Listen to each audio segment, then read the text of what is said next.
Ating 5 a.m. update ukol sa dalawang bagyo na ating minomonitor. Una po, yung bagyong Francisco na may international name na Mekala at yung tropical storm naman na nasa labas pa ng ating area of responsibility, tropical storm na may international name na Higos. Ngayong araw po ay Huwebes, June 25, 2026.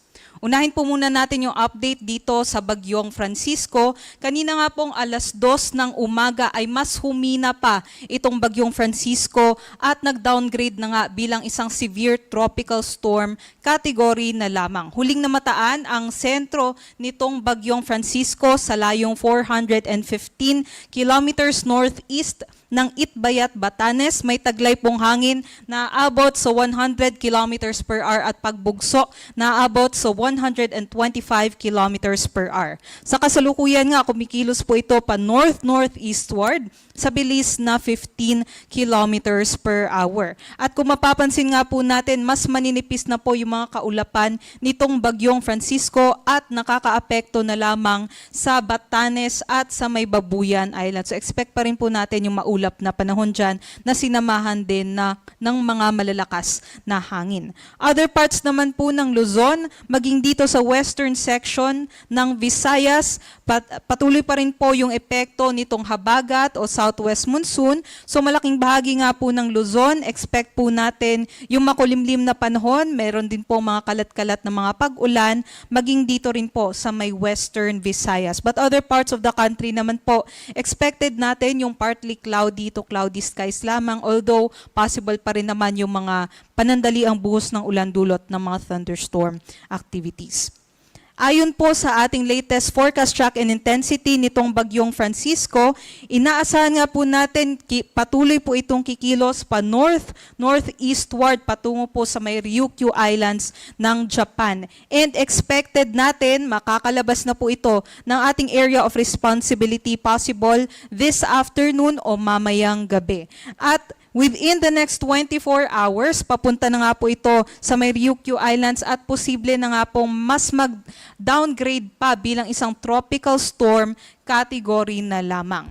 At aside naman po dyan, sa ngayon nga po ay meron pa rin pong nakataas na wind signal number 1 sa may Batanes. Ngunit habang papalayo na nga po itong bagyo ay expected din po natin sa susunod na mga bulletins natin ay malilift na o tatanggalin na din po natin yung ating wind signal sa Batanes. Ngunit sa ngayon doble ingat pa rin po dahil malakas pa rin po yung hangin dito sa may Batanes and also meron pa rin pong mga pabugso-bugsong hangin dito po sa may northeastern section ng Cagayan. Other parts naman po ng ating bansa, meron din pong mararanasan ng mga pabugso-bugsong hangin dulot naman po ng habagat. Ngayong araw, most of Luzon, maging sa may Panay Island, Negros Occidental and Northern Samar, meron pong mararanasan na mga pabugso-bugsong hangin. And bukas naman po, patuloy pa rin po kasi yung epekto ng habagat hanggang Sunday. So expect natin by tomorrow sa may Batanes, Ilocos Region, Apayao, Cagayan, Isabela, Central Zone, Metro Manila, Calabarzon, Occidental Mindoro, Oriental Mindoro, Romblon, Marinduque, Camarines Norte, and Camarines Sur, meron pa rin pong mga bugso ng hangin dulot ng habagat. And then by Saturday, expected pa rin po natin ito sa may Batanes, Ilocos Norte, Ilocos Sur, Pangasinan, Zambales, Bataan, maging sa may Lubang Island. So kung mapapansin nga po natin, masihina din po yung epekto ng habagat sa ating bansa habang papalayo yung ating bagyong Francisco.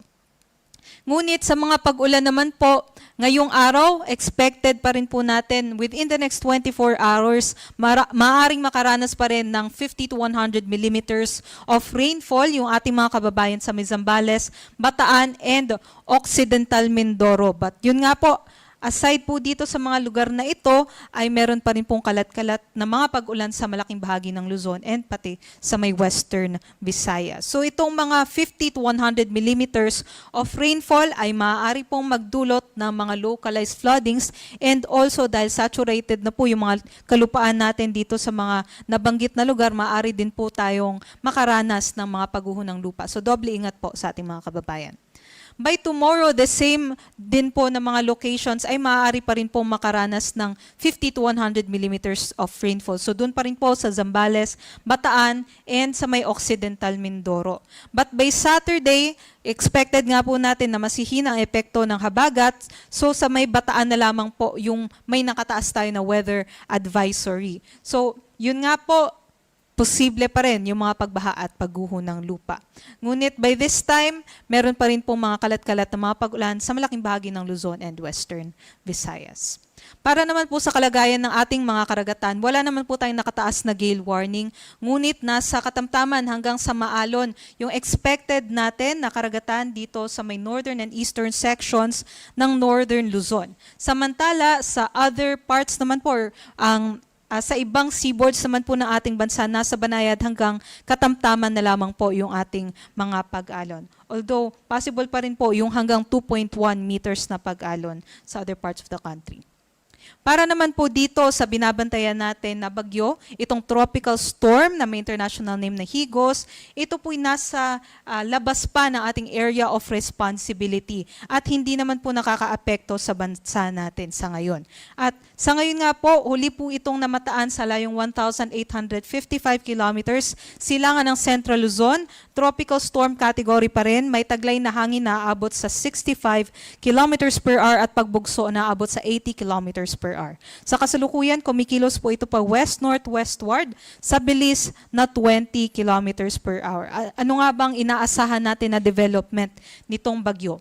Base nga po sa ating latest forecast track and intensity, inaasahan po natin patuloy po itong mag-west-northwestward at maaaring sumilip lamang sa ating area of responsibility ngayong gabi at mag-e-exit na lamang po or lalabas naman agad ng ating area of responsibility pagsapit po bukas ng umaga.